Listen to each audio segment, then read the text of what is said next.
Hello, cats and kittens. Orewa Jose Yoroshku. I'm back in the Crisis Corner, continuing the Anatomy of a Cover series of the Intrepid covers. I'm going to try to do this as quick as I possibly can, and then is in one take, but we'll see how that works out in the editing. Anyway, we're up to chapter 4, the Ballad of Fallen Saints, or the Ballad of Santos Callos. Uh, the story so far, we're following Nadia Maria Chavez. She has been on a rampage since issue 2, I believe. Uh, as of last issue, she's wiped out the Mexican National Guard. An international incident is in the makings. The story itself is basically a series of confabs. And we'll get to how that relates to the covers in a second. But it's basically 4 or 5 confabs going on. Not much real action is taking place in the story. It's just confabs, starting with the President of the United States, who is having a confab with his members of his cabinet, how to handle this crisis. He's sending an envoy down to Mexico to try to smooth things out with the government. That's one. Two, the Minister of Defense, Defense Minister Kakama, has enlisted the aid of the only actual superheroes that we have seen in the series so far, the Golden Brigade. They are the Avengers of Mexico, basically. And he's discussing with them how to stop Nadia Chavez, who he actually knows. We'll get into how he knows her. You have to read the story to find out. But anyway, Karma heads are trying to prevail, and he wants her captured. Okay, the bad guys in this story. What's that guy's name? Payne. A.D. Payne and Celia. They're having a confab of sorts. Anyway, their plans have basically been blown up, so they're just plotting their exit strategy. You have that, and finally, the crew that will be known as the Intrepid finally are all in the same place at the same time. The 4 of them meet in a bunker in the desert outside of this city. I can't remember the name of the city, but outside of the city that Nadia is on a collision course with. And if she gets there, and if she's agitated, she's going to wipe out the whole city as well, or at least come close to it. Nothing good's going to come out of her getting to that city. And then we have Nadia herself, wandering the desert like banished king. She's, for the moment, docile, but if she is encountered by any force of any type, she's going to go off. She's a ticking time bomb ready to go off. Okay, with all of those elements aside, the covers, let's get to the covers. The first cover is of Nadia herself. She's in her Curseal form. Naruto fans, you know what I mean. She's in Curseal too. She's wandering the desert. It's a beautiful cover. Montos crushed this cover. The colors, again, it's a spaghetti western. He got the colors right. The orange, sunset type sky, the sand, the rocks. It's just browns and yellows and reds. And Nadia herself, which is kind of like a purplish type deal. And she's there with her claws. Apparently she's just struck something. You see a little bit of the little blood coming off of there. She's in the desert. It's a beautiful cover. Beautiful cover. The alternate cover, which I am extremely proud of, Matos crushed that as well. It is an homage, okay?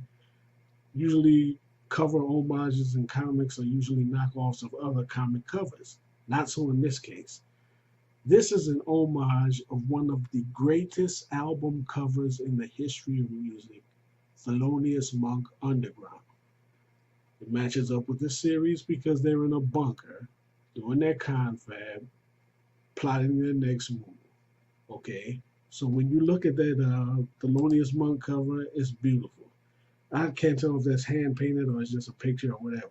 You got Monk there sitting on the piano, you know, he got his gun on his back.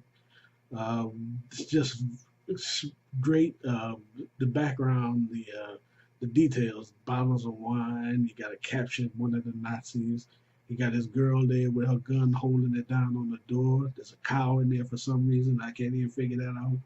Wine, cheese, grapes, liquor everywhere, dynamite, phone on the wall, all of that. Okay, when you get to our cover, you got basically the same details. Even going back to the underground cover in the background, you see that Viva la France. All right, you get to our cover, you got Viva Mexico. Okay, oh, was it Viva France, Viva Mexico written on there on the wall. Okay, you got Bella sitting at the computer, antiquated equipment, because Keith wanted it in a poker game 20, 30 years ago. So it's an antiquated bunker. You can tell it's run down.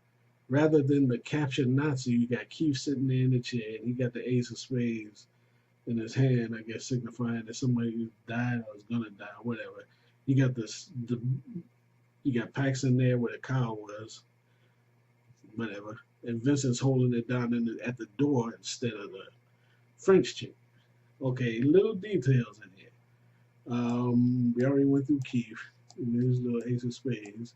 You got the same cheese on the table, the apple, the grapes. If you look down on the floor, underneath Bella's foot, is a copy of the previous issue, issue 3, which is awesome to me. You know, Mato threw that in there. It was a brilliant touch. You have, let me see, the telephone situation, just like in the underground cover. You got the little telephone on the wall. You got, what else can I think of? It looks like you got a Game Boy, a Nintendo over there on the shelf, which is kind of funny to me because Keith don't seem like the type to be playing a game, GameCube, excuse me. Over there on the wall, all the way to the left. That's an interesting little piece of. You got a dot matrix printer. You got the paper over there on the floor. You can see underneath the table where Bella's sitting. That tells you how old this bunker is. It's a old, antiquated bunker, and this is their hideout. This is the only place they can find to hide for a second so that they can plot their next move. Issue 4 is one of my favorite issues. You know, I wrote it, but whatever. Because it's a calm before the storm. It's just that moment where you have to steel yourself and say, hey, what's my next move? Paxton is dead set on saving Nadia. That's his girl. That's his not boo type situation, but that's his little sister. He's not going to see her gunned down by the Mexican army or murdered by the Golden Brigade. Even though she is technically responsible for a lot of deaths, but it's not her fault. That's his point. It's not her fault that he wants to save her. So these 2 covers, I think, very, very clearly, they go very well with the content of the book, and they are otherwise just great to look at.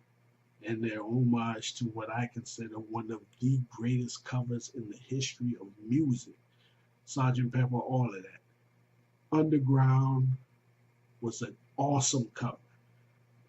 And we have an awesome cover for Chapter 4, The Ballad of Fallen Saints. So we're up to Chapter 4 now. Hope you enjoyed it. Hope you enjoyed looking at the covers. Go pick up the book, pick up the trade paperback.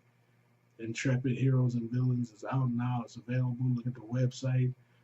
Hey, look, if you really want to do something, help us out with that Patreon. Look, I'm going to post a link to our Patreon campaign. Anything you can contribute, anything. Help us out so that we can bring you more content. Look at the quality of the work that we're doing. We're killing it, you know. We have artists that are out there killing it. They're dedicated. We're dedicated. Help us out. Until next time, see you back in the Crisis Corner. Stay loose.